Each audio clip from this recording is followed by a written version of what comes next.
Another installment of Book Review Wednesday, and today I'm going to be discussing the second book within a series of unfortunate events. In my previous Book Review Wednesday, I discussed the first book, so now I'm discussing the second book, and I'm going in order. I think there is a total of either 12 or 13, I believe, 13 total.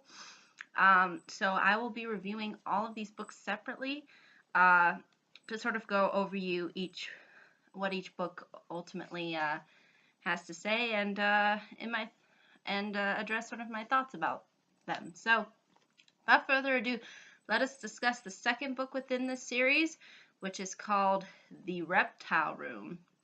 And as you may notice, Lemony Snicket, the author of this series, likes to put in within each book the first letter within the second and third word is the same. So like the previous book was The Bad Beginning, and then the second book is The Reptile Room. So it's sort of an interesting way in which I guess he chooses these titles, but that's kind of how they are constructed and designed. So basically, this book, as the second installment, starts off really where the first book left off. Now, I don't really want to give away as to what happened within the first book in case there are people who are unaware. But I will say that basically, ultimately, the Baudelaires end up going to another caretaker, so to speak, or parent, because the first parent, who is our villain throughout this entire series, Count Olaf, wasn't really a good parent, and you will see how within the first book he is sort of outsmarted by the Baudelaires, which allows them to sort of escape his power and control over them.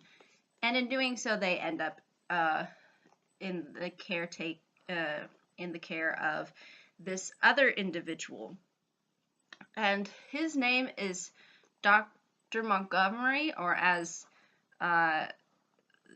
he sort of likes to also call himself Uncle Monty, which is I guess what they really call him, because he is technically an uncle of them.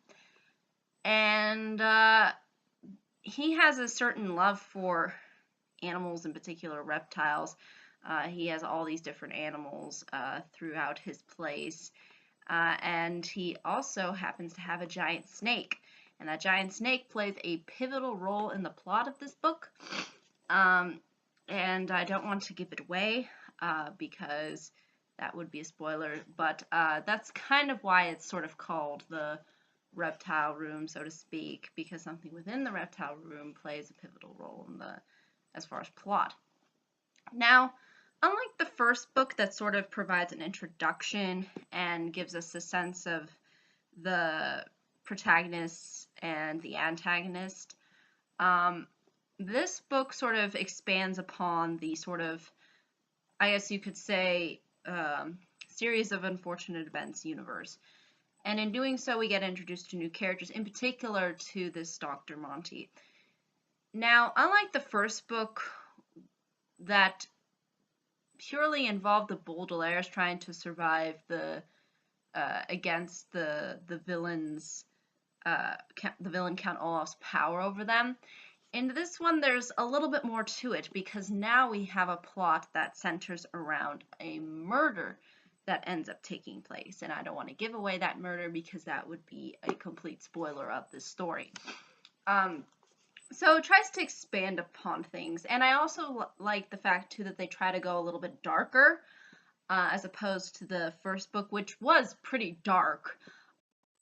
Now it sort of expands upon it because now we actually have someone who ends up unfortunately passing away. So it kind of sort of ups the stakes a bit, and you see how the Baudelaires sort of try to ultimately sort of try to out the culprit, so to speak, and because they ultimately end up finding out who did it. So that's really at the heart of this story. And also Count Olaf comes into play in this too, but I don't want to give that away either. But it really does what a second installment of a series does. It kind of ups the stakes a bit. It makes you're invested in the story. You want to know what happens to the kids, and you sort of really root for them because they're the only uh, they're really smart for kids, and I think it's really good that they do try to give these characters, in particular these children, some uh, great amounts of intelligence in how they try to, you know, go about trying to figure out what happened within this book and try to, sort of uh, outwit the game that Count Olaf sort of presents to them, which again is sort of a thing that's sort of carried over into this second installment. But I do like the fact that they expand upon this by introducing a new character, in particular Uncle Monty, and expanding upon the plot ideas by centering it around a mystery. And you also see too how this book also tries to focus more on sort of their past in regards to their parents. And you sort of see them trying to put the pieces together too, as far as that is concerned. So that's another thing that's important because within the first book, you will see how they become orphans and their parents die in very strange circumstances. I would definitely recommend reading this series in order. You could follow this well on its own, but at the same time, it makes it so much better knowing what happened in the previous installment to really appreciate what goes on within the second book. So I think that's really what I would recommend to readers if they are interested in this kind of material. But I think that's really ultimately all I can say about this book. As you can see, it's a little bit longer. They get consecutively longer as time goes on, because things get, I think, a little bit more complicated as far as plot is concerned. And I really like how this series does this. It expands upon things that are going on and makes things and connects the dots to certain things, and it expands. It doesn't try to stay stagnant throughout. And I think that's something that a good book series does, and this one I think is definitely one that really tries to do that. But I think that's really ultimately all I can say about this book. Again, in case you haven't watched my first video of this book series, the main characters include Sunny, Klaus, and Violet as the orphan children.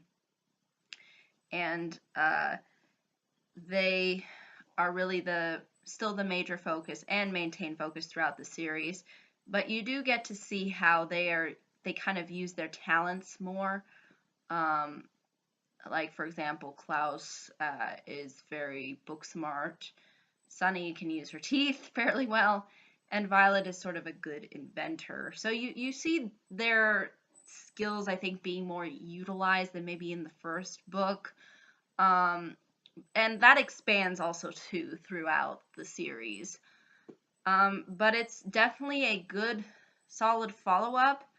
I wouldn't necessarily say it's better than the first book because the first book was, again, doing something completely different than this book is, because the first book provides the introduction, the layout, the scenarios that ultimately will be carried over throughout the series, and then this book tries to make things a little bit more complicated, up the stakes a little bit more, make things a little darker, expand upon the sort of universe that Lemony Snicket tried to create with these children, and also we see an expansion more of characters and such, and plot scenarios. So I think that that's really ultimately all I can say when it comes to this second installment.